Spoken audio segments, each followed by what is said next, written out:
Okay, a very good morning to you, Leena. Thanks for being the part of HTBD, How to Do Business in Dubai. We welcome you. So, to start with, the first thing which we want to know about yourself, your background, how your journey in Dubai started, and how's it going, and what future holds for you. Wow, that's a lot. Thank you so much.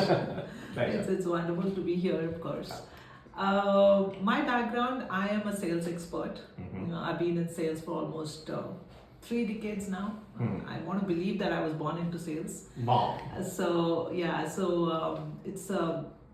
And I moved into Dubai in 2000. So it's almost about 22. Wow, 2000. Yeah, it's about 22, Quite an 23 years. experience, Yeah, after a decade, you forget that you moved into some country, but then this place makes you so comfortable that you love to count the number of years. That's the way I would look at.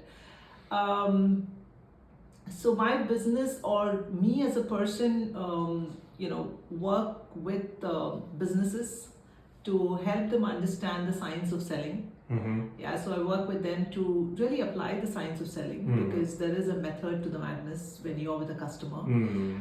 And I come from a technology background, so not from a techie perspective, but from a business background, from a technology industry. So I was with IBM and Microsoft for a very long time. Very nice. I worked with a lot of distribution companies, which is Fortune 500 and again in IT. So my learnings have been in multiple phases. I would say that my career started in India but flourished in Dubai. So Oh, wow. that's the way I could look at it because I started in 96 my career in Dubai, in India. But then I moved to Dubai and then, I just didn't look back. So that's what I do, and I help clients since about 2015. I've been a sales consultant. I support a lot of different verticals, different industry verticals, which is more towards healthcare, technology per se, because I've been in technology for a long time, oil and gas, telecom, insurance, plastic industry, manufacturing industry. Oh, wow. Because the concept is about science of selling, right? So there's a formula to how you actually engage with your customer. So that's my background. That's where I come, and that's where I love to lead. I think Dubai, one of the, if I may want to, take it forward a little more about how you feel about doing working with clients out here. What really helps you, especially from a sales background, is the diversity which this country has. So I think naturally being in sales helps you to maneuver between a lot of personalities. But because this is one region which I've seen with, I think, 200 plus nationalities, I would be doing injustice if I'm reducing the number, but then 200 plus nationalities. That's true. Yeah, so imagine you're kind of navigating through these different nationalities. It kind of builds you as a person as well. That's true. So it's very enriching. That's so true. So I mean, this is very exciting. Sales. I mean, when we first listen to this word, in the pretext, it is very scary because when people say, "Oh my God, is it going to happen or is it not going to happen? Do we, will we be meeting targets?" There's so many thoughts when we talk about sales as a word. And sales has different kind of definition all across the globe. What about Dubai? What your experience has been about sales in Dubai? So the viewers who are listening, seeing you, and they're listening to you, what kind of advice you would want to give on sales, that what they can expect so diversified? This market it is having so many different kind of people living in. What is that key to get into the sales business or area when it comes to Dubai? So I'll give you a global view, and then I'll very specifically come to Dubai. So selling, of course, as you said, it's scary because the moment you think about selling, it's about the pressure is to convince someone. Yes, that's the definition of selling, right? Yeah. But that's not typically the definition of selling. You don't need to convince someone because selling is about understanding the other person's requirement. That's selling. Sales is about helping your customers see what they want to accomplish. That's the definition of selling. But because sales has been a domain where people believe that it doesn't have a specific, I would say, educational pathway.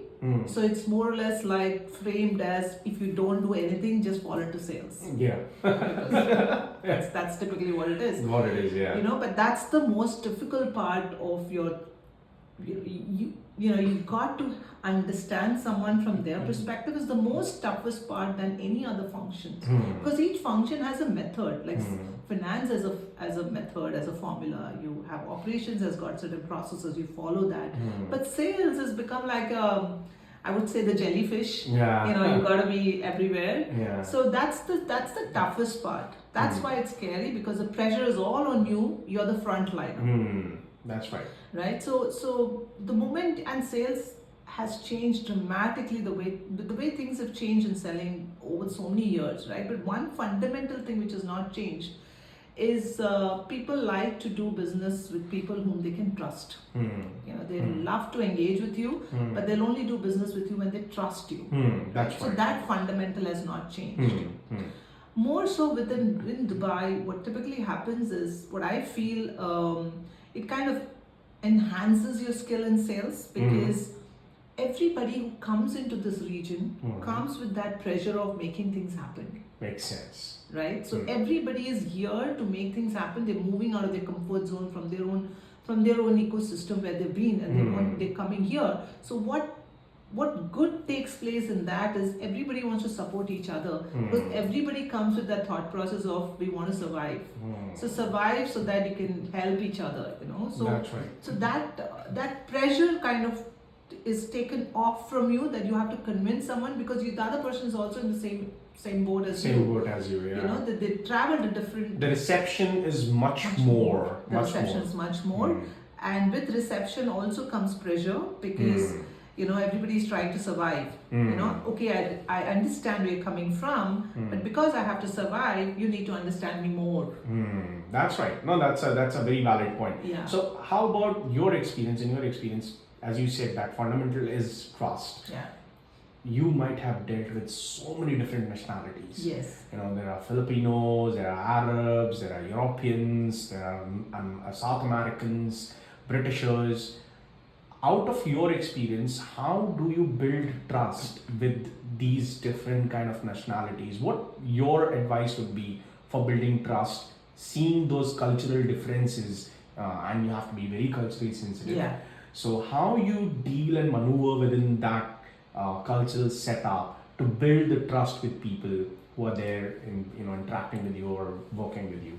Yeah, I know the trust is the most difficult part, right? Because it builds over time. Over time. So how do you where do you even start? Yeah. Right. And the cultural aspect of it. Yeah. How do you what kind of reflections you have? Any experience, older experience of yours? Any interesting story you have? Something if you can share with us. Yeah. So I think one of the most important factors is you know, anywhere, any part of the world. Somebody, when it's a vibe, right? Yeah, it's a vibe. Yeah. You kind of feel that, are you really listening to me? Yeah. Are you really understanding me? Yeah. How do I set that context right in the beginning? You know, so specifically in this part of the world, of course, culturally, I wouldn't say it is culturally any part of the world is sensitive, but then here, because it's such a mix of nationalities, they're much more open to listen to you. Right? Everybody is trying to safeguard their boundaries, but they're still open to listen to you. They don't come with a perception in mind that this is how I want the person to talk to me about. You know, because they also traveled a distance and they've come here. Yeah. So trust builds over a period of time, but trust, if you want to start with, then you take a step back and you stop selling and start asking. That's what I always say, you know. Stop telling them what to do, rather ask them what is that they would like to know. What is that they are trying to solve in their own area of business. What are the challenges they see? How are things changing for them? The moment you start stepping into their shoes, then you started the journey of building trust with them. So the person feels, okay, you're not here to impose something on me, but you're here to ask me that what is the distance I have traveled and what's the distance I want to travel. whether it's with me or with somebody else, that's not the point, right? So the moment you take out that concept of you know what, I'm here to tell you something and this is what I can do for you.